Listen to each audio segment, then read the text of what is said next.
जनवल्लभ गिरिवरधारी जय गोपी जनवल्लभ गिरिवरधारी यशोदानन्दन व्रज जनरञ्जन यशोदानन्दन व्रज जनरञ्जन जमुना तीर वनचारी जमुना तीर वनचारी जय राधा माधव कुंज बिहारी जय राधा माधव कुंज बिहारी जय श्री कृष्ण चैतन्य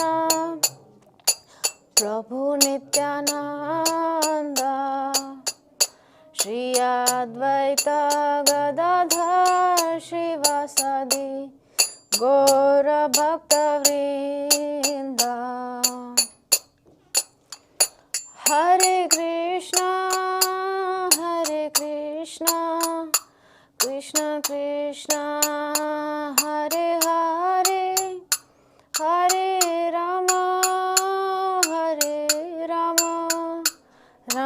राम हरे हरे हरे कृष्ण कृष्ण कृष्ण हरे हरे हरे राम राम राम हरे हरे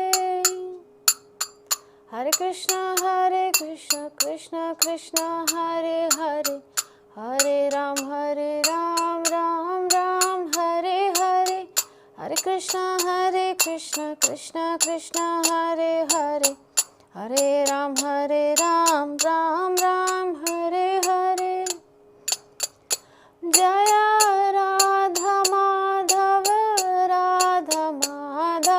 राधे जय पंचतत्व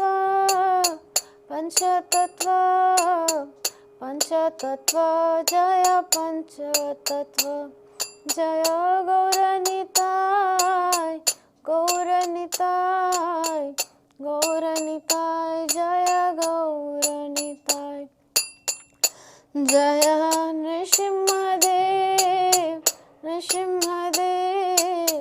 नृसिंहदेव जय प्रहलाद महाराज जय जगन्नाथ बलदेवा सुभद्रा जय सुदर्शन जय जय प्रभुपाद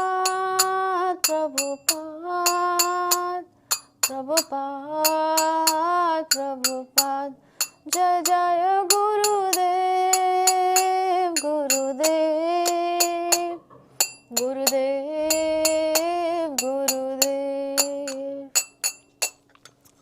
जो हम विष्णुपाद परमहंस परिव्राजकाचार्य अष्टोत्तर शत श्रीमद श्री कृष्ण कृपामूर्ति अभय चरणारविंद भक्ति वेदांत स्वामी जगद्गुरु श्रील प्रभुपाद की इस्कॉन विवटी संस्थापक आचार्य जगद्गुरु श्रील प्रभुपाद की जय। जय विष्णुपाद परमहंस परिव्राजकाचार्य अष्टोत्तर शत श्रीमद श्री कृष्ण कृपामूर्ति भक्ति सिद्धांत सरस्वती गोस्वामी महाराज श्रील प्रभुपाद की जय। श्रील गौर किशोरदास बाबा जी महाराज की जय। सच्चिदानंद श्रील भक्ति विनोद ठाकुर की जय। वैष्णव सार्वभौम श्री जगन्नाथ दास बाबा जी महाराज की जय। जय रूप सनातन भट्ट रघुनाथ श्री जीव गोपाल भट्टदास रघुनाथ षड गोस्वामी प्रभु ज्ञान की जनाचार्य श्रील हरिदास ठाकुर की जय। प्रेम से कहो श्री कृष्ण चैतन्य प्रभु नित्यानंद अद्वैत गदाधर श्रीवासदि गौर भक्तवृंद की जय। श्री श्री राधा कृष्ण गोपी श्याम कुंड राधा कुंड गिरि गोवर्धन की जय। वृंदावन मथुरा धाम की जय। जगन्नाथपुरी धाम की जय। जगन्नाथ बलदेव सुभद्रा महारानी सुदर्शन की जय। मायापुर नवद्वीप धाम की जय। गंगा माई जमुना माई की जय। भक्ति देवी तुलसी महारानी की जय। अनंत कोटि वैष्णव वृंद की जय। समवेत गौर भक्त वृंद की जय। निताई गौर सीतानाथ प्रेमानंदे हरि हरि बोल। All glories to assembled devotees Hare Krishna. All glories to assembled devotees Hare Krishna. All glories to assembled devotees Hare Krishna. All glories to Shri Guru and Gauranga. All glories to Srila Prabhupada की जय।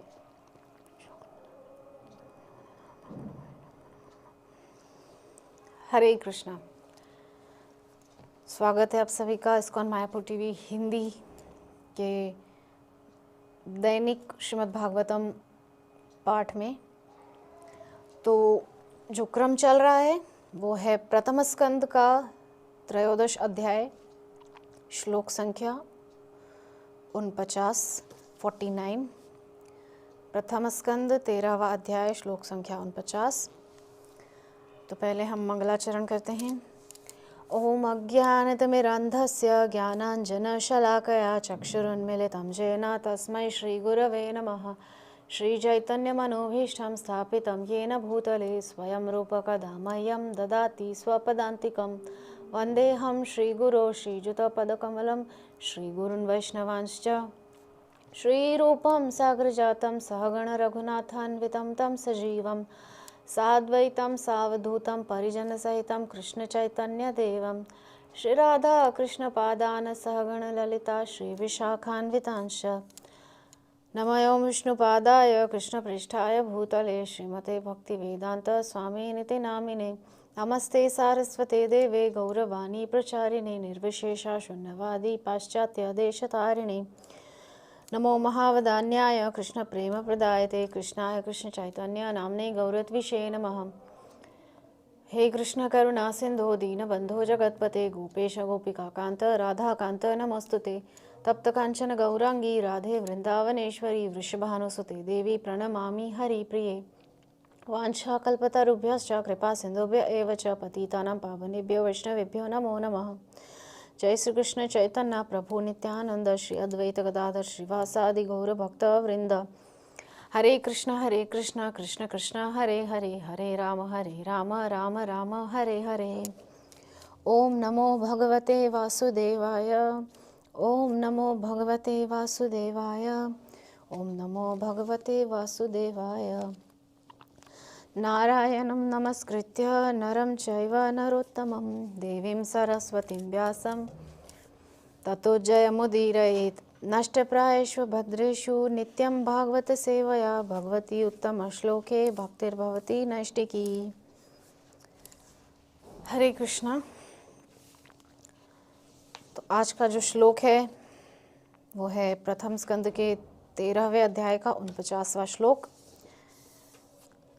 सोऽयमद्य महाराज भगवान् भूतभावनः कालरूपोऽवतीर्णो स्याम भावाय सुरद्विषाम्। सोऽयमद्य महाराज भगवान् भूतभावनः कालरूपोऽवतीर्णो स्याम भावाय सुरद्विषाम्। अनुवाद एवं तात्पर्य AC Bhaktivedanta स्वामी जगतगुरु श्रील प्रभुपाद के द्वारा। जय जगतगुरु श्रील प्रभुपाद की जय। वे ही पूर्ण पुरुषोत्तम भगवान श्री कृष्ण सर्वभक्षी काल के वेश काल रूप में अब संसार से द्वेषी मनुष्यों का सर्वनाश करने हेतु पृथ्वी पर अवतरित हुए हैं। तात्पर्य: मनुष्य की 2 श्रेणियां हैं, द्वेषी तथा आज्ञापालक। चूंकि परमेश्वर एक है और वे सभी जीवों के पिता हैं, अतएव द्वेषी मनुष्य भी उन्हीं की संतान हैं, लेकिन वे असुर कहलाते हैं।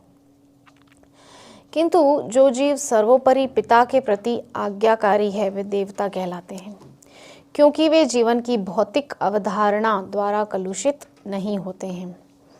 असुर न केवल श्री भगवान के अस्तित्व को नकार करके द्वेष दिखाते हैं, अपितु वे अन्य समस्त जीवों से भी द्वेष रखते हैं।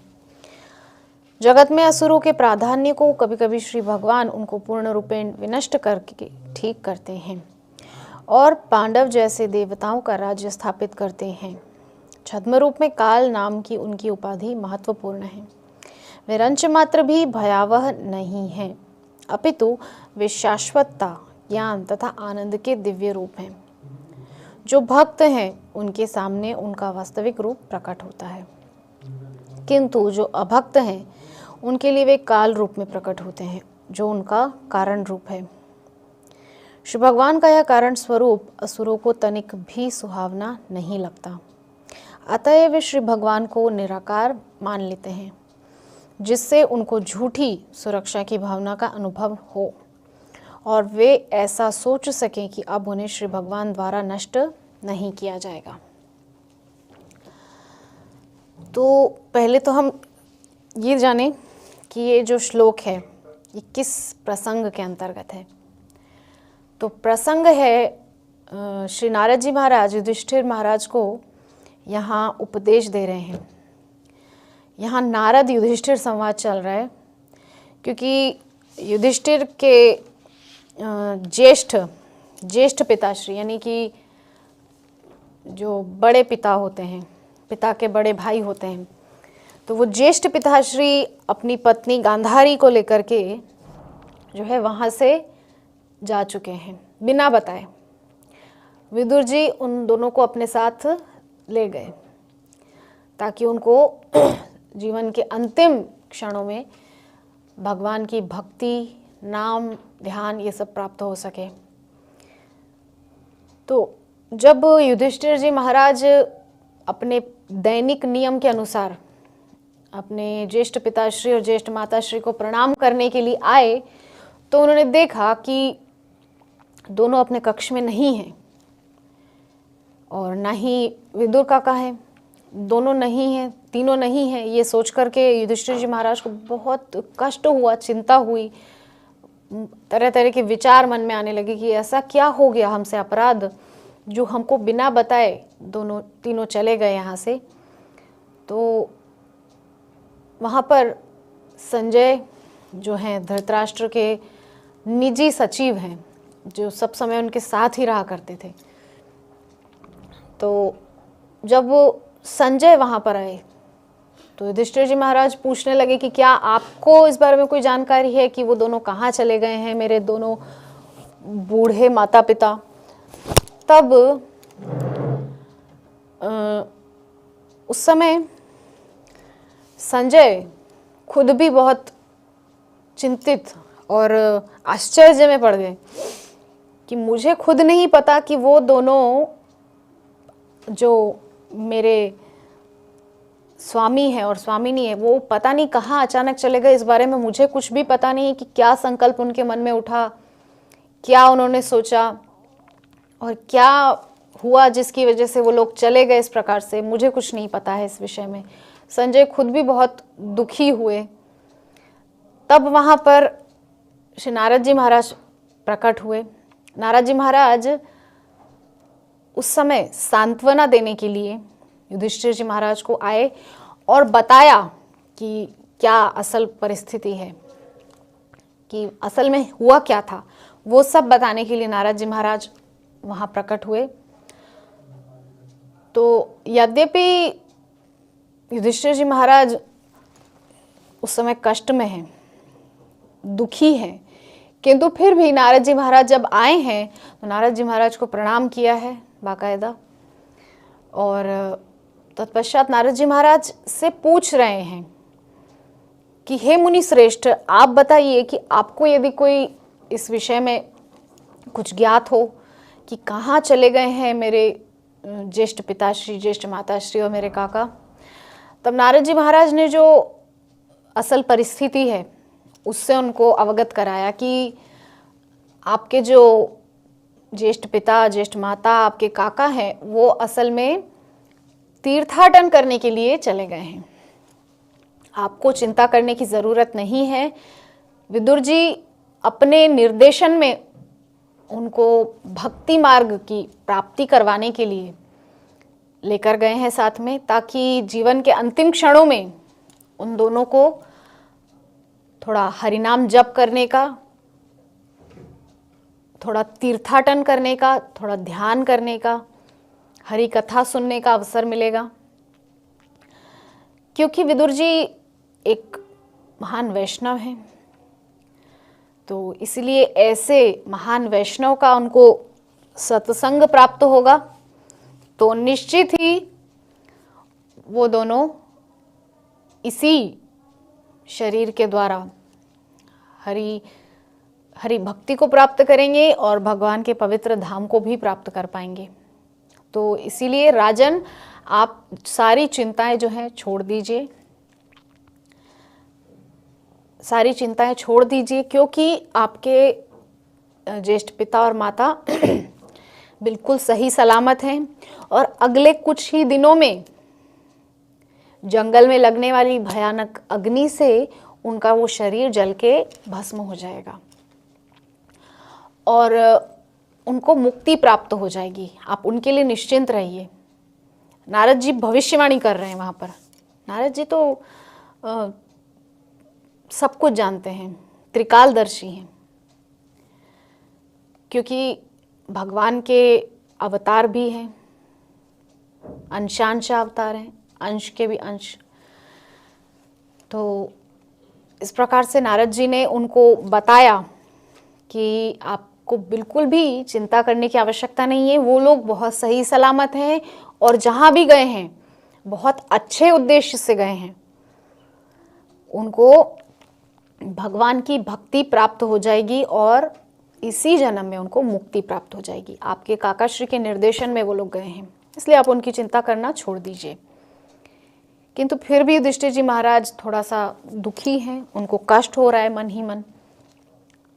तो युधिष्ठिर जी महाराज को नारद जी महाराज जो है बहुत अच्छा यहाँ पर इस अध्याय में काफ़ी सारे श्लोकों में नारद जी महाराज उनको उपदेश दे रहे हैं।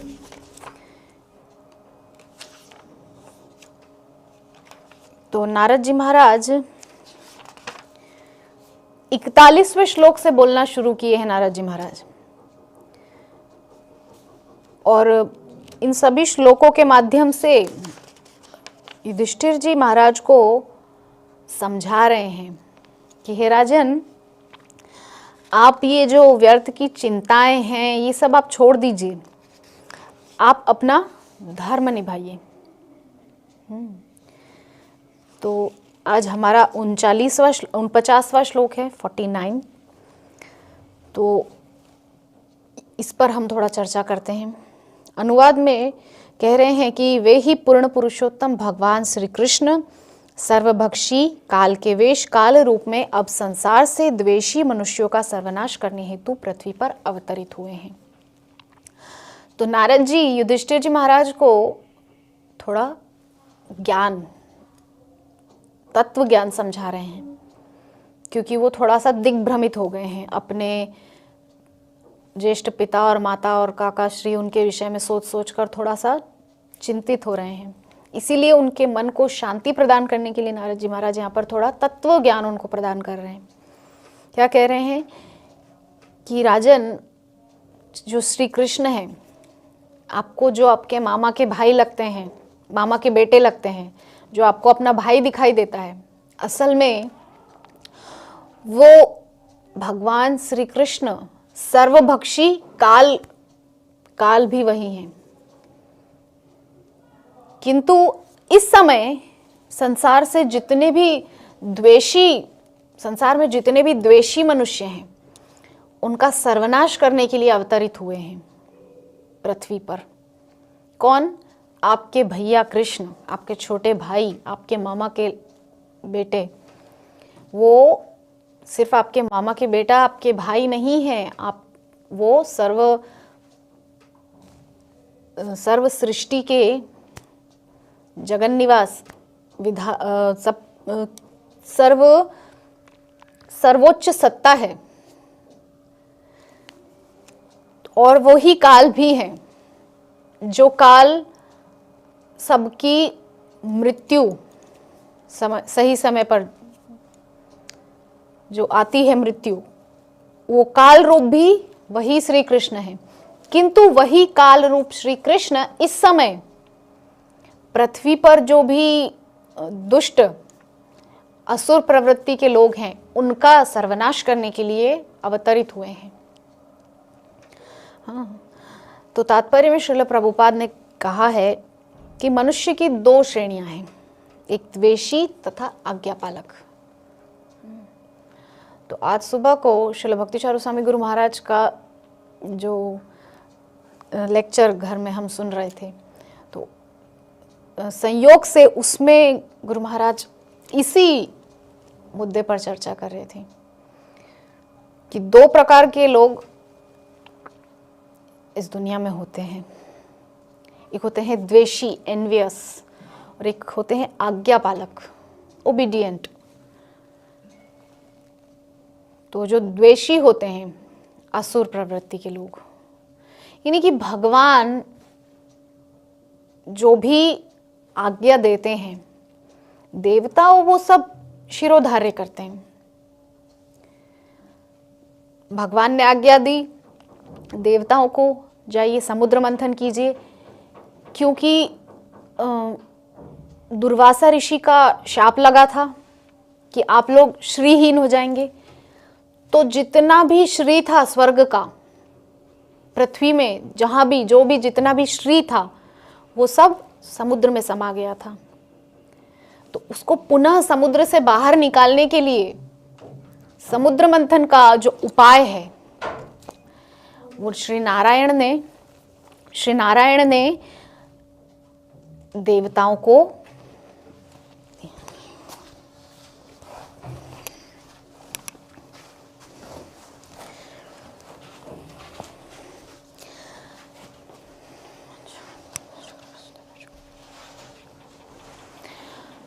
तो नारायण ने देवताओं को समुद्र मंथन का जो है उपाय दिया। तो यहां पर श्रील प्रभुपाद तात्पर्य में कह रहे हैं कि जो दो श्रेणियां हैं, दो श्रेणियां जो हैं, इनमें से एक है द्वेषी यानी कि असुर, जो भगवान की आज्ञा को सिरे से नकार देते हैं। किंतु देवताओं को आज्ञा दी कि आप समुद्र मंथन कीजिए, तो जो श्री है, जो समुद्र में चला गया है, वो पुनः आप प्राप्त कर पाएंगे। कैसे? समुद्र मंथन करके। क्योंकि दुर्वासा ऋषि का शाप लगा था, तो सारी श्री समुद्र में चली गई थी। उसको पुनः बाहर निकालने के लिए समुद्र मंथन किया गया। तो देवता बिल्कुल भगवान की आज्ञा के अनुसार चलते जाते हैं।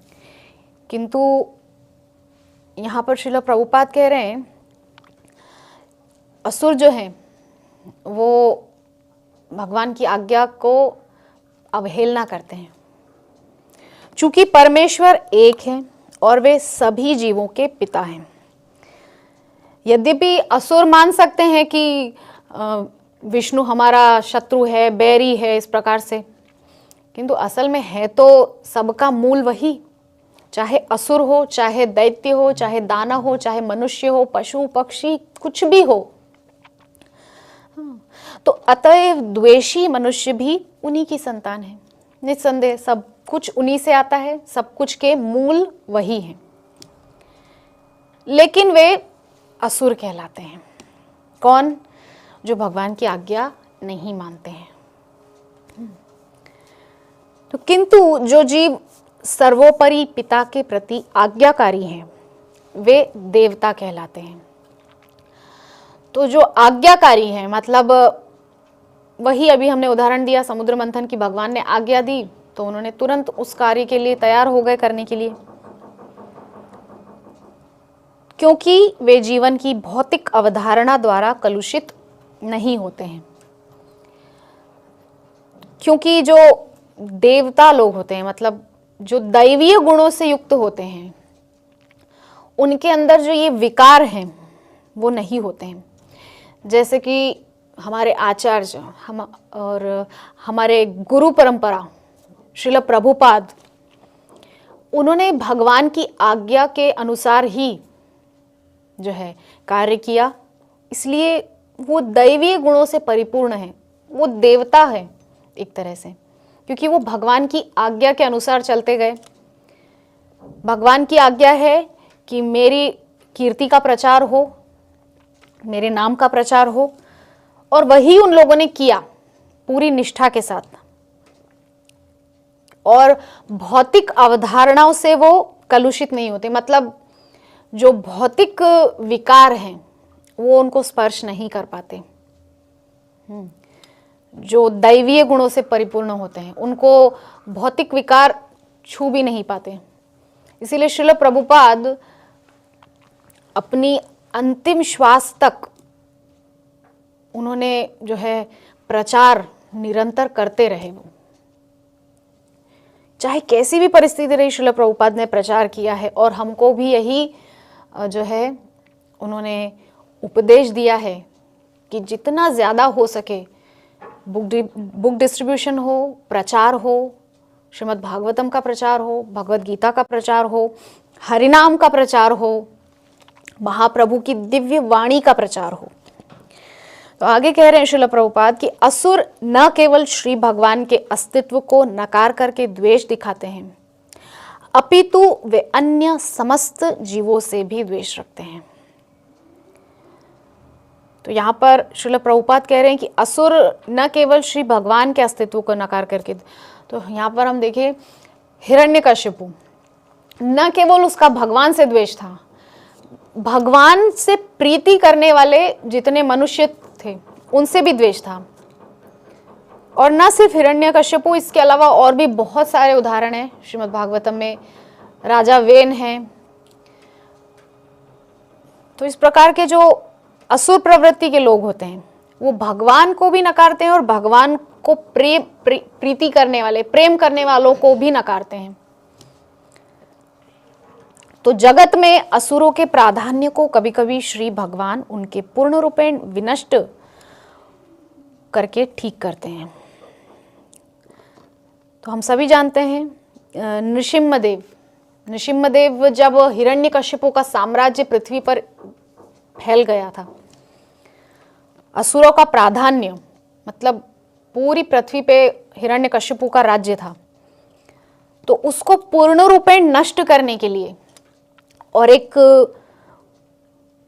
महान भक्त को साम्राज्य देने के लिए नृसिम्हदेव ने हिरण्यकशिपु का वध किया, ऐसा रूप धारण किया। क्यों? क्योंकि उसके वरदान की भी पूर्ति करनी थी, ब्रह्मा जी ने जो वचन दिए थे उसका भी पूर्ति करना था वहां पर। तो इस वजह से नृसिम्हदेव को ऐसा रूप धारण करके आना पड़ा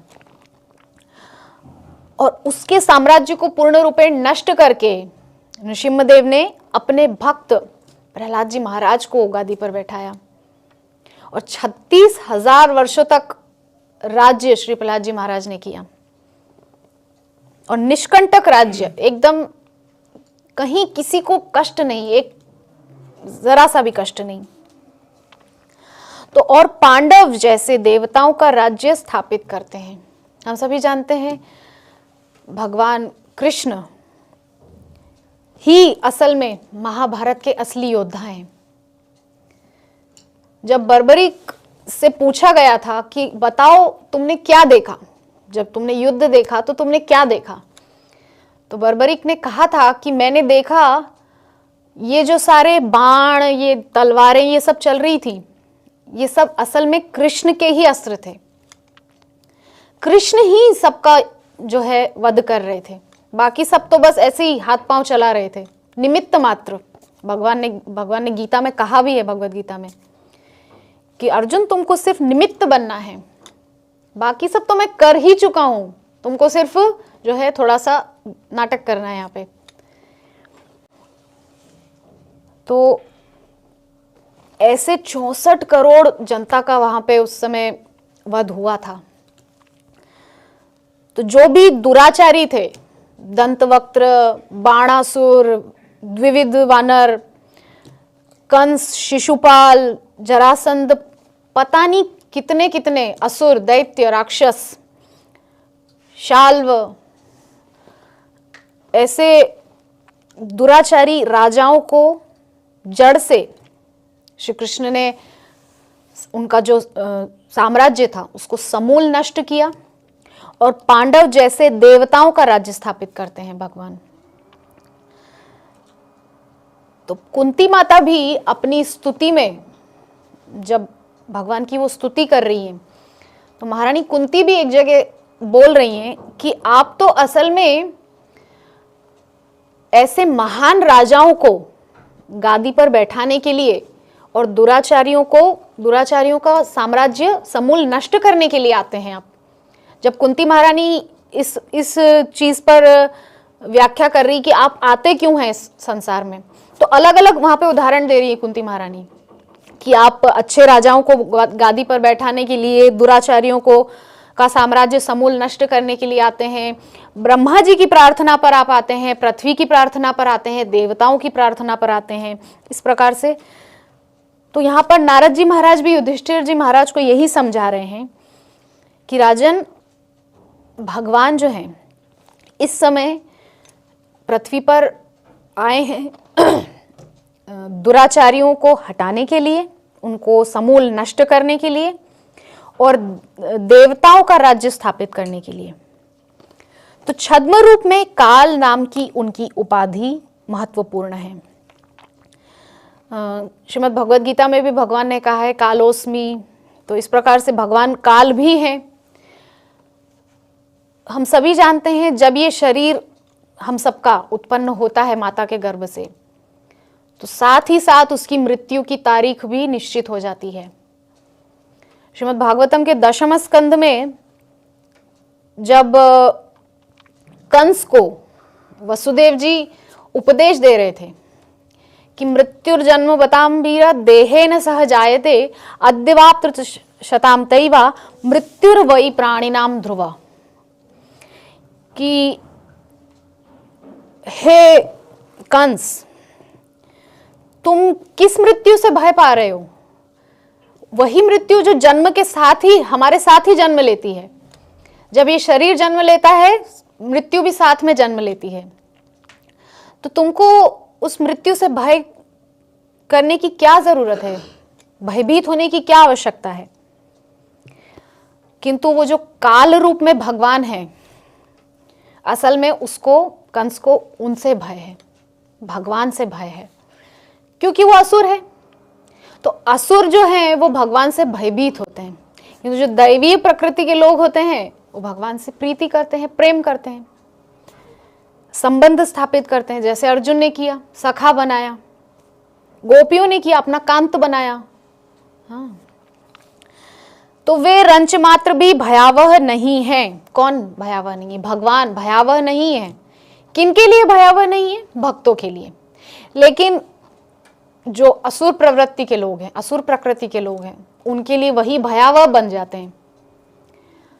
हम सभी जानते हैं जब भगवान मथुरा आए थे, ब्रजमंडल को 11 वर्ष 56 दिनों के बाद जब मथुरा भगवान आए थे अक्रूर जी के साथ में, तो वहां पर जब भगवान उस रणभूमि में प्रवेश कर रहे थे अपने अग्रज बलराम के साथ, कुवलियापीड़ हाथी को उन्होंने उद्धार कर दिया। उसके बाद जैसे ही प्रविष्ट हुए भगवान, तो वहां पर जो जनता बैठी है, वो जनता सबका अपना अपना अलग अलग भाव है। जो कुंवारी युवतियां हैं वहां पर, उनको कांत रूप में भगवान दिखाई दे रहे हैं। हाँ, जो बूढ़ी माताएं हैं उनको वात्सल्य भाव जागृत हो रहा है देख करके कि कितना सुंदर छोटे छोटे 2 भाई हैं। और उनकी समवयस्क जो है, भगवान के समवयस्क, उनको मित्रता का भाव उनके अंदर जागृत हो रहा है। किंतु कंस भयभीत हो रहा है, आई मृत्यु। हाँ, तो सबका अलग अलग भाव होता है भगवान के प्रति। दुष्टों का भाव अलग होता है, वो द्वेष करते हैं, और जो असुर प्रकृति के लोग होते हैं वो भयभीत होते हैं कि अब हमारा काल आ गया है। तो यहाँ पर कह रहे हैं कि भगवान भयावह नहीं है भक्तों के लिए, अपितु वे शाश्वतता, ज्ञान तथा आनंद के दिव्य रूप हैं। भगवान का स्वरूप हम सभी जानते हैं, सच्चिदानंद रूपाय। आनंद, भगवान के स्वरूप को जब हम देखते हैं, राधा माधव को जब हम देखते हैं, तो कितना आनंद हमको लगता है उनके स्वरूप को देखने में, निरखने में। तो भगवान सच्चिदानंद स्वरूप है, भयावह नहीं है। जो भक्त हैं उनके सामने उनका वास्तविक रूप प्रकट होता है, किंतु जो अभक्त हैं उनके लिए वे काल रूप में प्रकट होते हैं, जो उनका कारण रूप है। अभी हमने जैसे चर्चा की कि उस रणभूमि में सबको अलग अलग दर्शन हो रहा था भगवान का, कोई क्या समझ रहा था, कोई क्या समझ रहा था। तो जो भक्त हैं उनके लिए भगवान का जो वास्तविक रूप है, जैसे अर्जुन ने देखा महाभारत की उस रणभूमि में, भगवान का सौम्य स्वरूप भी देखा, विराट रूप भी देखा, दोनों देखा। हाँ, तो श्री भगवान का यह कारण स्वरूप असुरों को तनिक भी सुहावना नहीं लगता। किसको? कंस को। कंस को कितना भय लग रहा था देख करके। और कृष्ण वही हैं, एक ही स्वरूप में आए थे। कृष्ण कोई अलग अलग भेष धारण करके नहीं आए थे वहां पर, कृष्ण एक ही आए थे रणभूमि में। किंतु वही कृष्ण माताओं को अलग रूप में दिख रहा था, कन्याओं को अलग रूप में दिख रहा था, बालकों को अलग रूप में दिख रहा था, कंस को काल रूप में दिख रहा था। तो अतएव वे श्री भगवान को निराकार मान लेते हैं। तो अपने ही मन को संतुष्ट करने के लिए ऐसे दुष्ट, यहाँ पे श्रील प्रभुपाद जो मायावादी हैं, जो निराकारवादी हैं, उनके ऊपर यहाँ पर उनके लिए बोल रहे हैं श्रील प्रभुपाद, क्योंकि वो उस साकार स्वरूप को पसंद नहीं करते हैं, या क्या उनकी प्रवृत्ति है वो समझ में नहीं आता।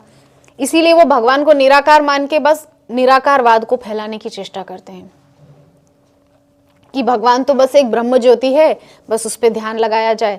किंतु वो ब्रह्म ज्योति भी कुछ तो है, आप उसको निराकार कैसे बोल सकते हो? जिससे उनको झूठी सुरक्षा की भावना का अनुभव होता है। निराकारवादियों को भगवान निराकार है ऐसे बोल के बस वो अपने आप की संतुष्टि करते हैं, उससे वो कुछ साबित नहीं कर पाते। तो ऐसा इसीलिए वो करते हैं कि उनको जो है अपने आप को ही झूठी सांत्वना देनी होती है कि नहीं, भगवान तो है ही नहीं, वो तो बस एक निराकार कुछ है। निराकार स्वरूप भी कैसे? स्वरूप तो है, निराकार भी है। आप निराकार भी बोल रहे हो, स्वरूप भी बोल रहे हो, तो कैसे? ये तो दो मुंहे सांप के जैसी बात हो जाएगी। तो वो ऐसा क्यों करते हैं?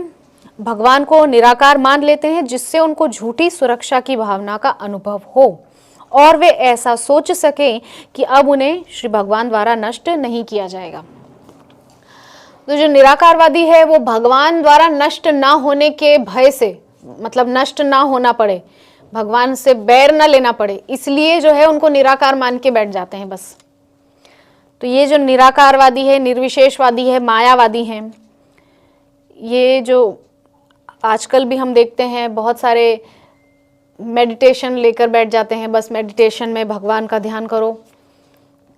तो वो कुछ समय के लिए ठीक लगता है कि ठीक है, किसी को बहुत ज़्यादा स्ट्रेस है, डिप्रेशन है, तो वो उस मेडिटेशन से थोड़ा सा रिलैक्स फील कर सकता है।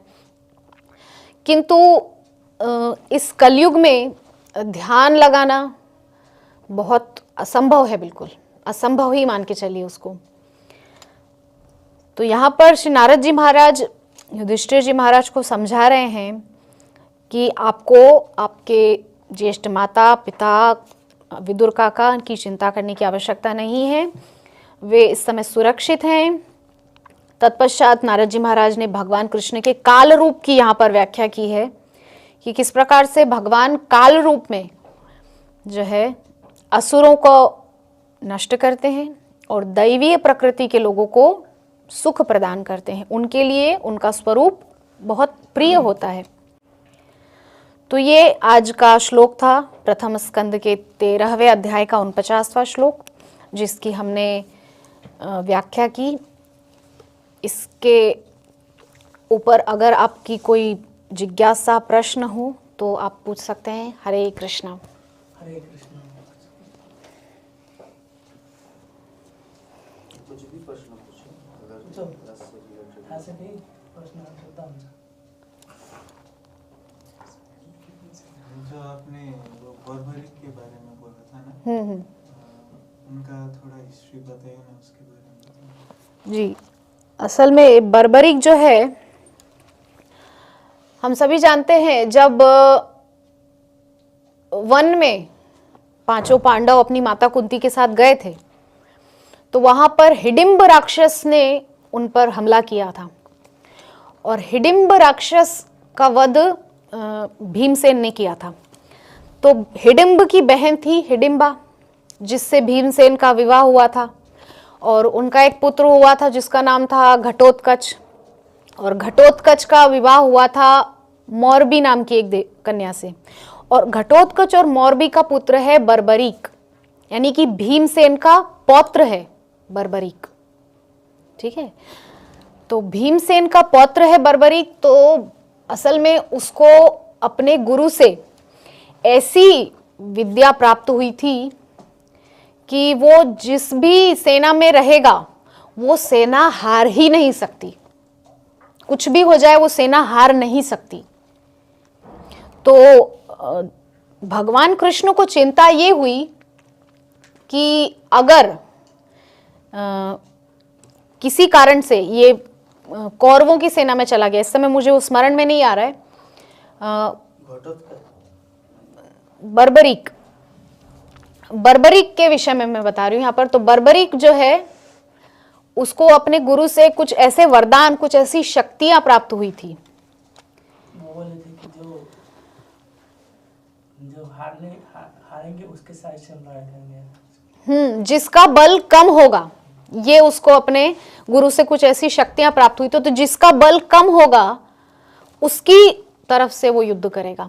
तो भगवान को ये चिंता हो गई कि अगर ये कौरवों की तरफ चला गया तो पांडव को तो नष्ट कर देगा, क्योंकि जिसकी तरफ से युद्ध करेगा सामने वाली सेना को निश्चित ही हराएगा, मार के खत्म कर देगा। तो मेरे भक्त प्रिय पांडवों को तो खतरा है। इसीलिए भगवान ने बर्बरीक से उसके सिर का दान मांगा। बर्बरीक ने अपना ही सिर काट के भगवान को दान में दे दिया। और वही शीश बर्बरीक का पूरा युद्ध पहाड़ी पर उसके शीश को भगवान ने स्थापित कर दिया था।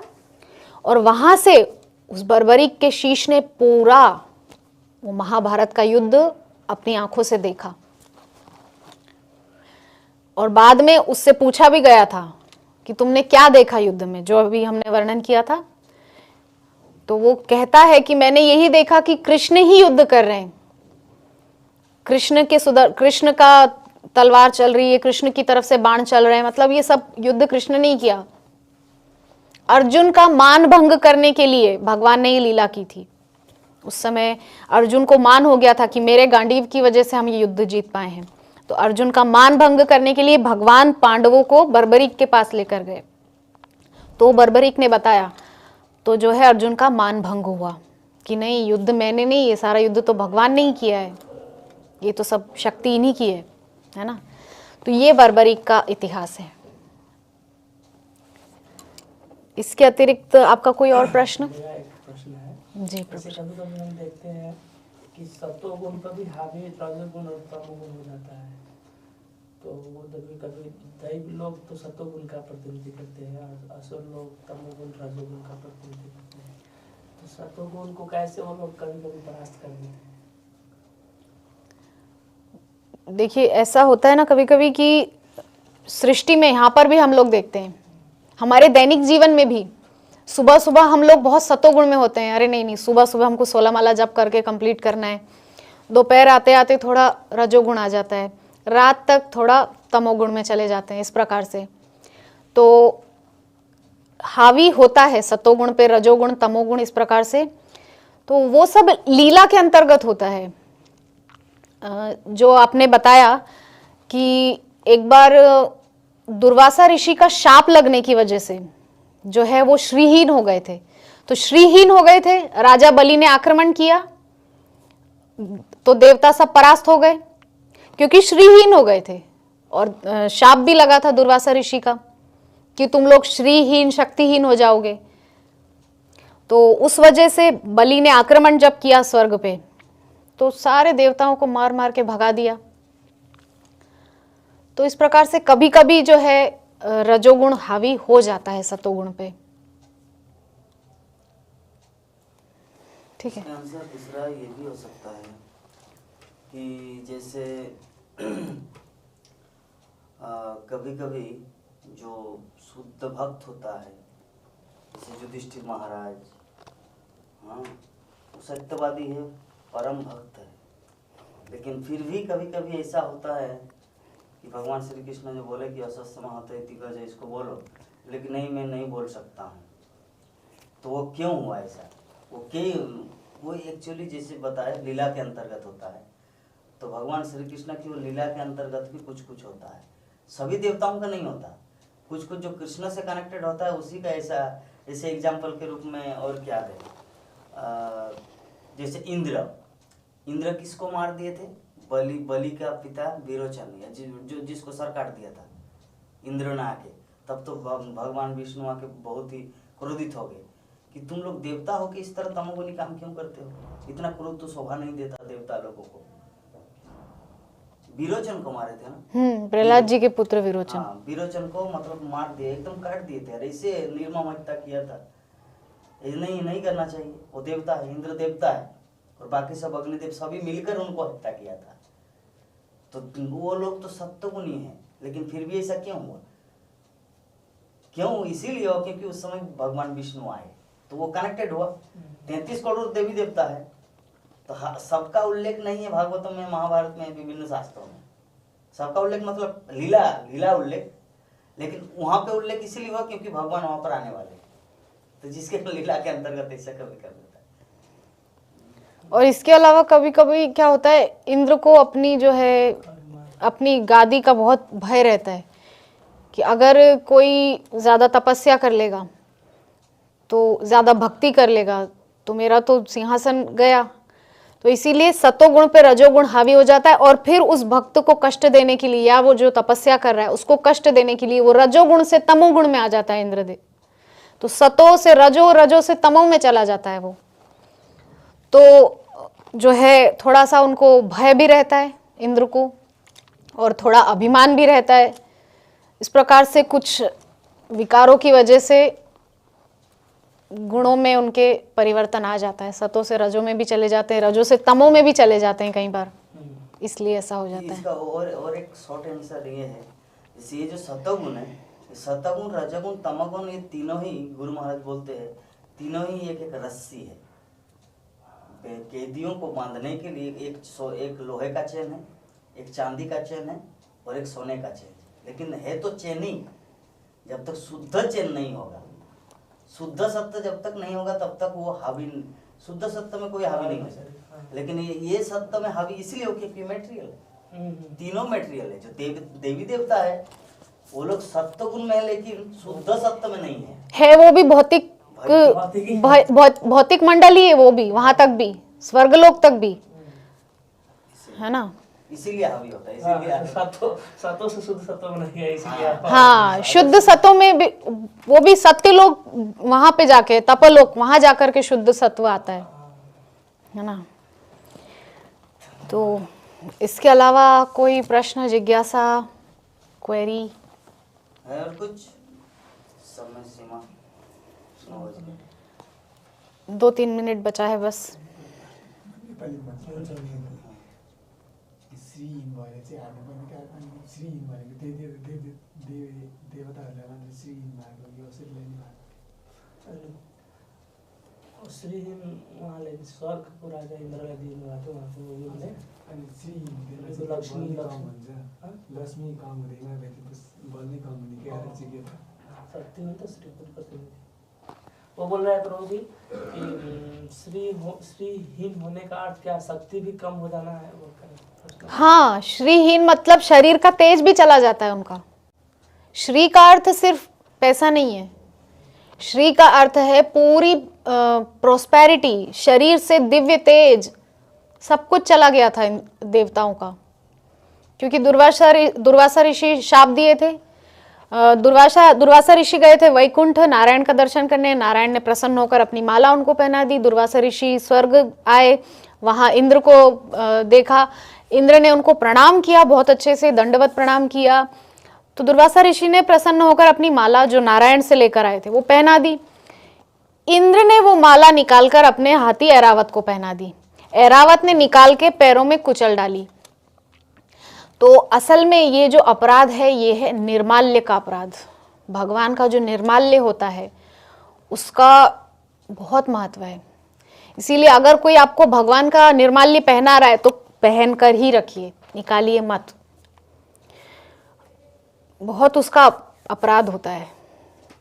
धाम में विशेष करके आप अगर निर्माल्य का अपराध करेंगे तो बहुत बड़ा वो आपको उसका दंड मिल सकता है आगे जा करके, जैसा कि इंद्र को मिला।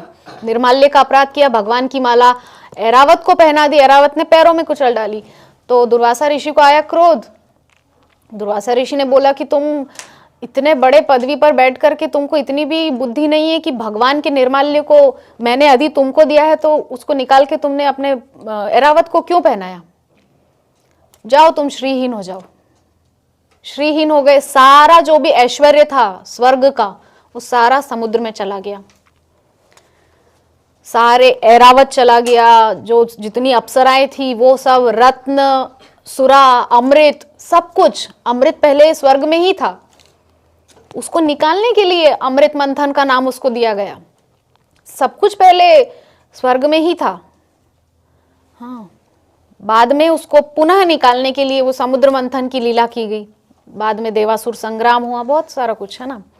तो इस प्रकार से जो है श्रीहीन होना मतलब उनका तेज भी चला गया था, बिल्कुल निस्तेज हो गए थे देवता, और मारे मारे फिर रहे थे यहाँ वहां, क्योंकि श्रीहीन हो गए थे। तो राजा बलि ने मौका देखा और स्वर्ग पे आक्रमण किया और स्वर्ग का आधिपत्य प्राप्त कर लिया। ठीक है, तो ठीक है, यहीं आज के सत्र को हम विश्राम देते हैं।